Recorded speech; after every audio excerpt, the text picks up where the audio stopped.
E daí, a diferença entre o normal e o alterado, né? O normal ou o patológico. Então, agora quem tem TDAH é o anormal. Então, além de ter o deficiente na sala, né? Tem também agora um transtorno de atenção e hiperatividade, que já entrou na categoria da inclusão também escolar. Então, a inclusão hoje em dia não é só de crianças que têm deficiência.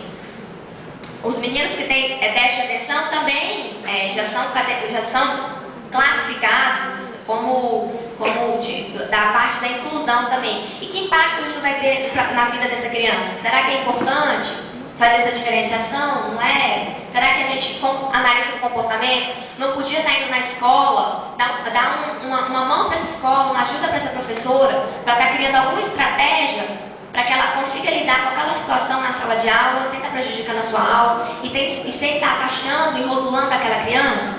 Né? Então, a análise do comportamento também tem que pensar nesses aspectos éticos, quando a gente está envolvido com uma coisa como o transtorno de déficit de atenção e hiperatividade. E quando a gente vai fazer um diagnóstico, é uma coisa muito séria, porque você vai estar rotulando aquela criança a vida inteira. Muitas vezes, os pais eles não compartilham o diagnóstico com outras pessoas, nem com a escola. Então, eu tenho atualmente no consultório muitos pais que não querem que a escola saiba, porque sabem que a escola vai tratar com o que a gente chama de pedagogia do menor esforço, que foi o que aconteceu na época, acontece até hoje, mas acontecia muito antigamente, antes do boom da inclusão, antes de 94, que é de estar deixando o deficiente, por exemplo, de lado. Ele não vai conseguir aprender, então deixa ele aqui mesmo, não vou ensinar. E assim também está acontecendo agora com crianças que têm um diagnóstico de hiperatividade, déficit de atenção. Não cobra da criança fazer a tarefa de casa, deixa ela ficar zanzando pela sala a todo momento. Então as escolas agem ou no 8 ou no 80, né? Ou deixam ela fazer tudo, ou restringem demais as opções da criança. Então, a gente, enquanto analista do comportamento, que tem essa visão, né, da análise funcional, de estar analisando os antecedentes, comportamentos, as consequências, de estar ampliando a visão da escola, dos professores, para todo esse contexto e o que a gente pode estar fazendo para estar interferindo nessas situações. Então, aí, se você recorrer lá ao DSM-4 ou ao CID, tem os critérios diagnósticos. Mas aí, é válido você categorizar a criança nesses critérios diagnósticos descritos pelo DSM ou pelo CID, sem estar analisando a história de vida da criança, olhando as contingências familiares, o ambiente social que essa criança está inserida? Então, a gente tem que tomar um pouquinho de cuidado com essas classificações, tanto do DSM quanto do CID. São importantes? São. Mas porque a gente tem que se comunicar com as outras áreas, com a medicina, com a escola. Muitas vezes a escola só aceita um diagnóstico baseado nisso, o médico só assina um laudo baseado nesses critérios. A gente pode usar os critérios, mas a gente tem que tentar ampliar a análise desses critérios também.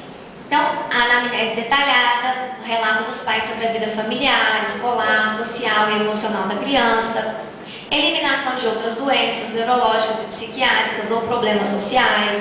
Então, é um trabalho, na verdade, multidisciplinar quando você vai fazer um diagnóstico de hiperatividade, por exemplo. Né?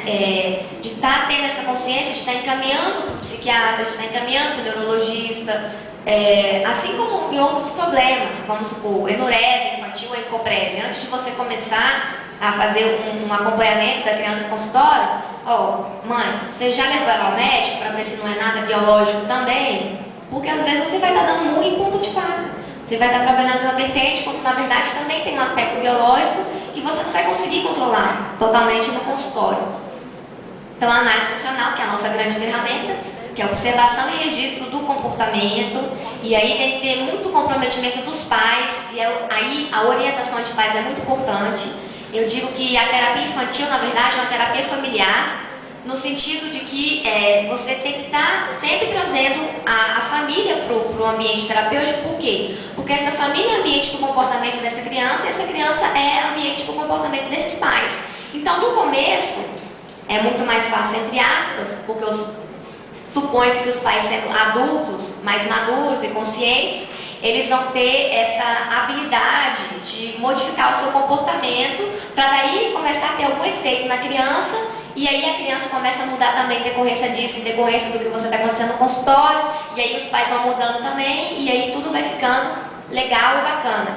mas nem sempre é tudo tão fácil assim, porque os pais têm uma história de vida aí muito longa, 30, 40 anos, e para você modificar algumas coisas que são muito fortes. Então, às vezes é mais fácil você estar modificando, não no sentido de eliminação, como antigamente a gente tinha aí, né, behaviorismo metodológico, mas em termos de estar fazendo com que esses comportamentos se enfraqueçam e outros comportamentos venham a existir aí. E observar se há dificuldade na realização de tarefas ou algum impedimento para a realização das mesmas. Porque às vezes chega no seu consultório e fala assim: ah, Penélope, ele tem hiperatividade. Ah, mas como você sabe? Não, é porque eu vi na internet que tem uma lista, aí ele se encaixa em todas. Aí você pergunta assim pro pai: mas isso atrapalha o desempenho dele? Ah, não, nunca parei para pensar nisso. Não, tá indo bem na escola, tá indo bem não sei aonde, não sei aonde. Né? Então, qual que é... Por que então que você quer que ele mude? Só porque você quer? Ou que está causando alguma coisa? Então você faz os pais refletirem sobre isso. Isso é uma coisa ética do terapeuta também. Não, deixa eu pegar aqui porque eu preciso de um caso, que eu preciso ganhar dinheiro. Não, né? Vamos analisar, vamos investigar. Essa criança precisa realmente de terapia? Você quer colocar ela na terapia por prevenção, enfim, quer estar trabalhando em outras situações, quer que esteja conversando com ela sobre esses comportamentos, mas não está tratando como um transtorno, enfim. Então, existem vários efeitos sociais desses comportamentos de desatenção e hiperativos, né? Que é a desestruturação da relação dos pais, um desgaste familiar nas refeições e nos passeios, porque a criança levanta toda hora da mesa, a criança não fica parada em determinados ambientes, então os pais às vezes deixam de sair, deixam de ir para festas e eventos sociais, porque sabem que aquela criança vai atrapalhar, eles não conseguem ter um controle sobre o comportamento do seu filho.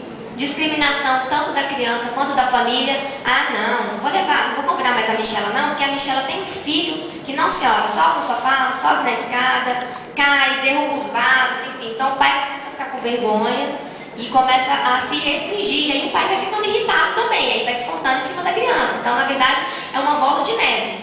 Constantes queixas dos comportamentos que atrapalham as brincadeiras. Ô tia, o João me bateu. Ô tia, não sei o que, né? As crianças começam a reclamar para os pais que a outra criança está atrapalhando na brincadeira.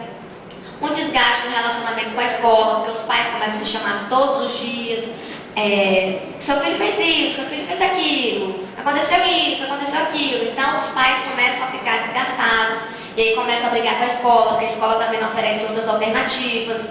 E a exclusão da criança no ambiente escolar. Tem escolas que falam assim, olha, eu acho melhor você procurar outra escola, sabe? Uma escola inclusiva, porque seu filho não se encaixa nas características da nossa escola. Tá falando sutilmente, né?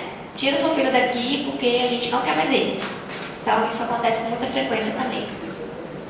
Efeitos pessoais. Baixa tolerância à frustração, porque muitas vezes, para recompensar isso, os pais dão tudo. Então, meu filho, por favor, se você ficar quietinho, eu te dou isso, isso e isso. Então tentam comprar a criança com algumas coisas, os arbitrários geralmente, né? Conflitos emocionais, culpa, vergonha, tristeza, confusão, vai depender de cada criança, esses sentimentos. Rendimento escolar insatisfatório e baixa autoestima, tendência a sentir-se inferior, que eu não sou capaz, eu sou desatento mesmo, eu nunca vou dar conta. Hipersensibilidade a críticas, porque já é tão criticado que se você faz qualquer crítica já leva aquilo num tom mais elevado. Irritabilidade.